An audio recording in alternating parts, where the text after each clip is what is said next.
Thank you for joining us. I'm Courtney Cole with a WBZ News Update. Let's take a look at our top stories. Starting off with the latest on the T. Federal inspectors just released their safety report on the MBTA. The FTA began its investigation back in mid-April after a series of safety incidents, including a fire on the Orange Line and the death of a passenger on the Red Line. The report says the T put capital projects ahead of critical maintenance repairs. But we will have much more on this report coming up tonight at 5 and 6. Investigators are on the scene of a small plane crash. This is in Newburyport. This happened at the Plum Island Airport. You can see here the plane is stuck in the nose down position in the ground. Right now, there's no word on any injuries or how this happened. A commuter rail train has hit a person in Concord. Investigators say a man intentionally entered the tracks as the train was approaching. He was taken to the hospital. Right now, this is impacting service on the Fitchburg line.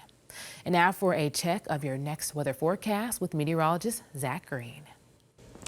Some beneficial rain to come along with the early hours. Clearly not as much as we ultimately need, but it at least helped the cause. 1/4 of an inch was recorded out through Worcester County, 1/3 of an inch in Boston, 4/10 of an inch in Nashua, and then we saw Plymouth County getting over that 1/2 inch mark. There was torrential downpours with some impressive lightning strikes, but the headaches, they are all gone out of the way as we continue to brighten skies up now that we've landed in the second half of the day. So the time lapse will show you the clouds moving through, the light rain chances that kind of graze across Boston. It was very short-lived, and ultimately I do think that the sunshine is going to give us more of that summertime boost heading into the height of our day. 84, 85, 86 degrees is probably where we cap things off, especially right around the 95 and 128 belt. Once we bump out to the west, we're getting more of that cooler air influence. So we'll begin to lower the humidity little by little from Worcester County over into the Monadnock region. And that's why we'll stall you guys into the upper 70s. We get a little more of that boost into the mid 80s as we head down towards the South Shore. Well, let's actually include the North Shore and most coastal areas too. The Cape and the Islands within a few degrees of that. But we continue to drop off the dew points, and the humidity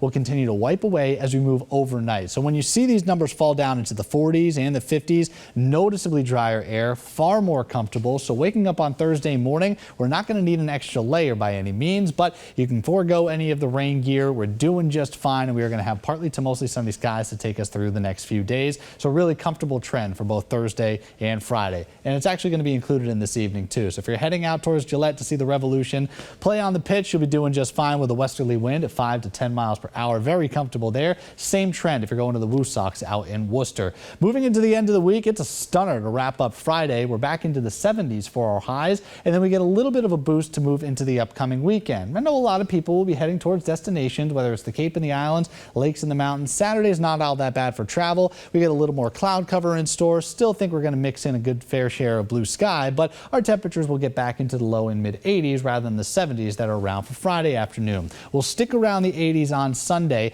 and I think most of the day is going to shape up dry. However, late in the afternoon, we're looking anywhere from about 3 to 7 o'clock. We'll get a little rain chance. Now, I think this is actually overselling how much we're ultimately going to get. Not seeing much downpour potential. There may be an isolated rumble of thunder, but nonetheless, we get the spillover possibility for the holiday itself. So if you're looking for some grilling plans, outdoor plans, late in the day on Sunday is where we want to put some emphasis, and into Monday morning. Monday afternoon should start peeling most of that out of our way, but it is going to be sliding our temperatures back down. So instead of that late summer feel, we'll be back more in that fall touch for Labor Day. We're going to stick around the mid 70s to cap off the 7-day, but kick off our shortened work week. And I know a lot of schools are getting back to the school year early next week too. So we'll talk about the mid 70s with a chance of rain. I think the holiday stretch is going to be our main focus in the coming days.